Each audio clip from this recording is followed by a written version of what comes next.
friends, and welcome. I'm Sarah Liz. I'm excited you're here. We're going to make a goofy Easter themed card using new products from Trinity Stamps. To start off with, we're using the egg shaped card. I love this guy. There's this great like little peeking crack where you can just like crack the egg off the top and create little pockets, maybe for a gift card. There's so many great ways to use this. But I thought we'd go old school. Like, what does an Easter egg look like when a kid decorates it and then oops, there's a little chicken in the egg and he's going to take off running across our card. So I'm just using a white crayon. I know you can't hardly see this. I could hardly see this. So I'm doing my best. I'm trying to make some diagonal lines, some little like crossy stars and some little circles.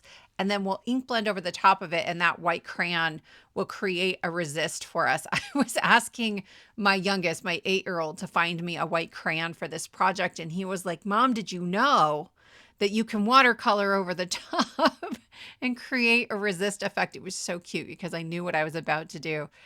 So he and I made some together after this. But you can see how quickly and easily I'm able to ink blend and create like a really fun card here. I just have a medium teal ink and I'm using my blending buddy and going all over that. I have a little piece of like low tack tape on my fingers just to try to keep them from getting too messy or from smearing ink in places where I'm going to forget to clean it up. In the end, I did go back to the bottom of this card and ink blend a little bit darker up from the bottom just to give us some layers of color and dimension.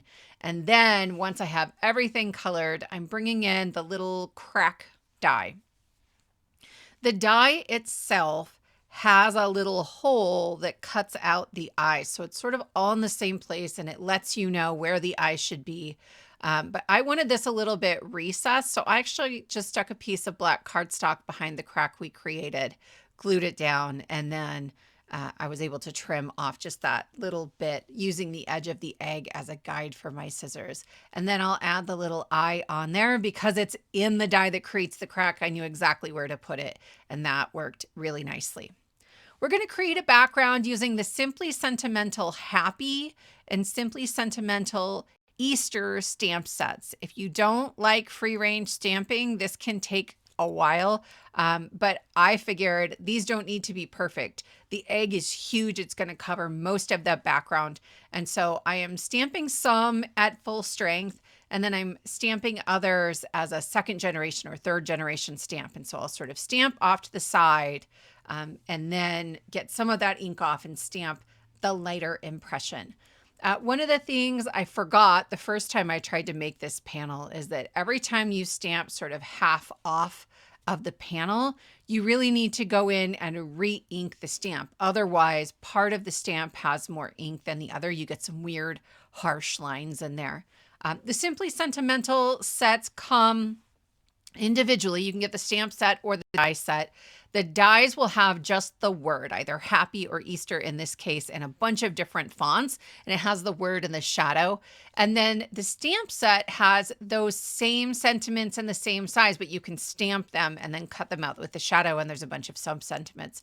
There are tons and tons of different sentiments in that line. So if you're looking for some really basic, super versatile word dies, these are go-to for me. There's happy and birthday, Easter, thanks, all the things. The hello, oh, the fonts on the hello, absolutely stunning. So I've overlapped a bunch of them here and I'm just kind of finishing up placing a few more. Again, I like that sort of playful, almost childish feel. This also works really well as a technique for something that's a little more mixed media. I want a speech bubble, so I have the Insider Sentiments Speech Bubble die set, and I love this because it creates the bubble, but then it also creates this like little line. It doesn't go around quite the outside. I'll get a little bit of white on the outside, a little bit on the inside, but these are so thin. So I put some rip and stick sheet, like a double-sided sheet behind it. And when I picked up this part of the die, it actually kept the cardstock in there. So I just pressed that onto my speech bubble and was able to get it perfectly aligned.